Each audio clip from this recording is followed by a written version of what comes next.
Bom, gente, agora eu vou explicar de uma forma simples, da forma que eu consigo, tá?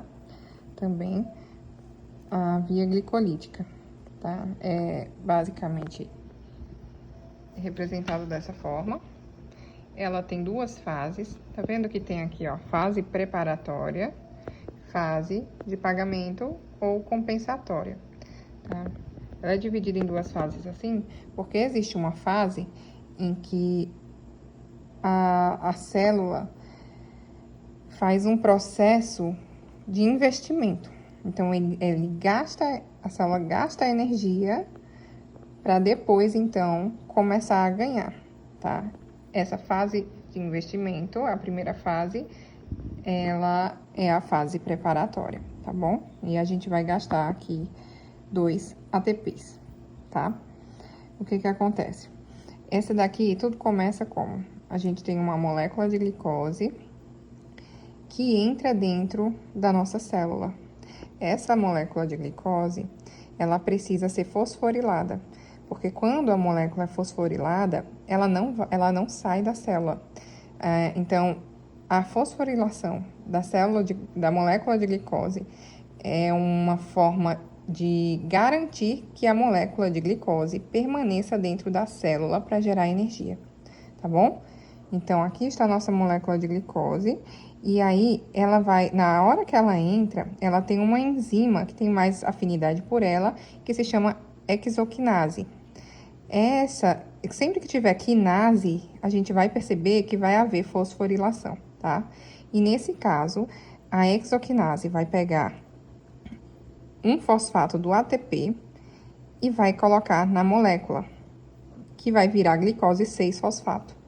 Quando a glicose vira glicose 6-fosfato, ela é uma garantia para a célula de que essa molécula de glicose não vai sair lá de dentro, vai continuar para seguir na via glicolítica. Então, isso daqui é uma garantia de que a via vai permanecer, vai continuar, certo?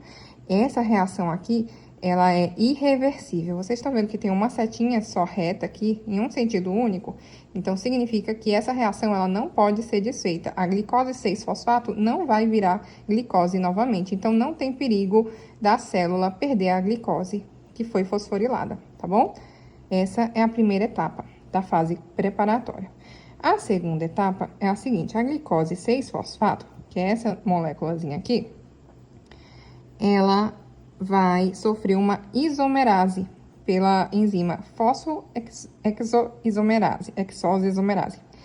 Ela faz como ela é uma isomerase, ela permanece com as mesmas características, só muda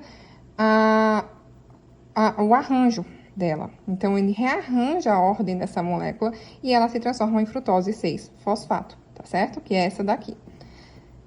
Essa reação, ela é reversível, tá vendo que tem duas setinhas? Uma pra cá e outra pra cá. Quer dizer que a frutose 6-fosfato pode virar glicose 6-fosfato depois. E a glicose 6-fosfato, elas podem ficar aí mudando a direção dessa via, tá bom? Ela pode ser desfeita. A frutose 6-fosfato, ela vai sofrer uma segunda fosforilação aqui da enzima PFK1, que é a fosfofrutoquinase. Lembra que eu falei que é quinase, então vai ter fosforilação? Então, mais uma vez a célula vai perder ATP. O ATP vai virar um ATP. O fosfato do ATP vai para a célula, que vai se transformar em frutose 1,6-bifosfato. Quanto mais fosforilação essa molécula sofrer, mais ela vai ter afinidade com enzima específica, que é o que vai garantir essa continuação da sequência da via glicolítica, tá bom? Então, vai aumentando com essa fosforilação sofrida pela fosfofrutoquinase, vai aumentar a afinidade do substrato pela sua enzima, tá? Essas moléculazinhas que eu tô mostrando são os nossos substratos, tá bom? Então, aqui, ela aumenta, essa molécula de frutose 6-fosfato fosforilada mais uma vez, vira frutose 1,6-bifosfato, que tá mais uma vez fosforilada. Então, ela vai ter muito mais afinidade pela enzima aldolase. E, além disso, ela tem 2 fosfatos nas suas extremidades que ficam meio que deixando ela totalmente instável, muito instável mesmo. É como se ela só servisse para seguir esse processo. É tanto que essa daqui é mais uma etapa irreversível. Essa molécula, ela só vai servir para fazer essa transformação com essa enzima, tá? E ela vai sofrer uma clivagem. A molécula vai ser partida no meio. Então, ela vai virar 2 moléculas diferentes. Vai virar gliceraldeído 3-fosfato, que é o objetivo dessa fase, e também vai virar uma molécula diferente, que não é a molécula que seria o objetivo da via. É uma dihidroxiacetona fosfato, tá? Essa molécula aqui, ela era para ser igual a essa, mas não é igual, então vai ter mais uma etapazinha aqui, que é a da tiosifosfato isomerase, que é uma enzima que vai transformar a dihidroxiacetona fosfato em uma molécula igual a essa, tá? Que é outra gliceraldeído 3-fosfato. Então, no final dessa fase preparatória, nós temos um resultado de 2 moléculas de gliceraldeído 3-fosfato, tá bom? Esse é o objetivo dessa fase preparatória, que apesar de perder 2 ATPs, consegue ter 2 moléculas iguais de gliceraldeído 3-fosfato. E é por isso que a partir desse momento, tudo que vai acontecer na segunda fase, na fase compensatória, vai ser em dobro. Vão ser sequências duplicadas. Então, eu vou mostrar uma sequência aqui, mas vocês vão lembrar que vão ser duas sequências acontecendo ao mesmo tempo, porque partem de 2 moléculas iguais. E aí, no final, por isso, nós vamos ter 2 piruvatos, tá bom? Na fase compensatória, nós já vamos começar aqui com 2 moléculas iguais de gliceraldeído 3-fosfato. Essa molécula de gliceraldeído 3-fosfato, ela vai sofrer uma mudança com a gliceraldeído 3-fosfato desidrogenase. E aí, vocês observam que o nome da enzima diz o que vai acontecer. A desidrogenase, ela vai tirar o hidrogênio, tá? Então, ela tira o hidrogênio, vai sair e vai para o NADH. O NADH vai ganhar um hidrogênio e isso é um ganho de energia para a célula, tá bom? Além disso, também vai ganhar um fosfato inorgânico, quer dizer, é um fosfato que estava solto ali pela célula. Não vai tirar um fosfato da molécula de gliceraldeído, vai tirar um fosfato da célula, tá certo? Que vai ser incorporado nessa cadeia. Então, ela vai se transformar, o gliceraldeído 3-fosfato vai se transformar em 1,3-bifosfato glicerato, tá? Então, ela vai sofrer uma mudança com a fosfoglicerato quinase. Então, a quinase, então, vai adicionar fosfato, certo? Só que esse fosfato não vai ser adicionado na molécula. Dessa vez, esse fosfato vai ser adicionado no ATP, tá bom? Então, ganha energia, tá bom? Esse aqui é o momento, é a primeira vez que a gente ganha realmente um ATP na fase compensatória da via glicolítica. Então, ele perde um fosfato e passa para o ATP, tá bom? Perde um fosfato o quê? A molécula vai perder um fosfato que vai passar para o ATP.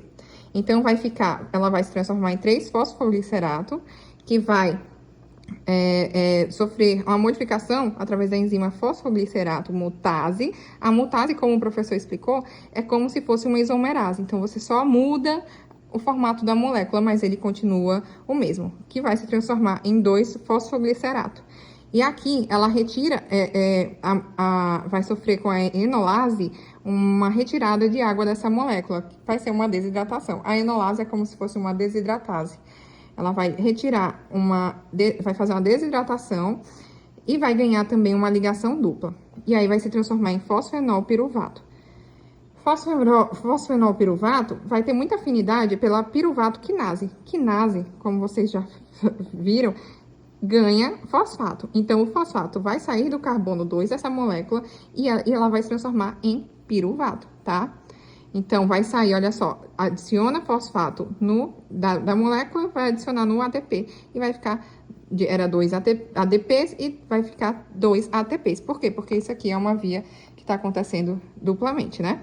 Então, o resultado é que nós vamos ter dessas 2 vias que são iguais, estão acontecendo ao mesmo tempo, 2 piruvatos, tá bom? Esse aqui é o resultado da nossa via glicolítica.